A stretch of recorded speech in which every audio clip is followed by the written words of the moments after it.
तणनाशक नेमकं किती वेळा मारायचं आणि त्याचे काय परिणाम होतात हे या व्हिडिओत जाणून घेऊया. पहिला आपण बघूया की तमर नावाचं तणनाशक आपण किती वेळा मारू शकतो. तर तमर मारत असताना आपल्याला जास्तीत जास्त 2 वेळेला आपण मारा. त्याच्या पुढं गेला तर आपल्याला आपल्या जमिनीच्या जीवाणूंवर परिणाम हा होतोच. 2,4-D तणनाशक मारत असताना द्राक्ष, डाळिंब किंवा पेरू किंवा अन्य बागा जवळ असणार नाही आहेत ह्याचा विचार करूनच आपल्याला हे तणनाशक मारणं गरजेचं आहे. कारण हे हवेत काम करतं. शेजारच्या बागेत द्राक्ष डाळिंब असतील तर ती आलेली फुलं फळंसुद्धा गळून पडतात.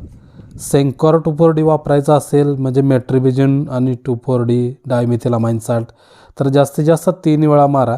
त्याच्या पुढं जर गेला तर परिणाम म्हणजे काय होतं तर जमिनीतले जीवाणू मरणं असेल, तुमची पिकं खराब होणार असेल, पाणी खराब होणार असेल, ह्या गोष्टी नक्कीच होतात.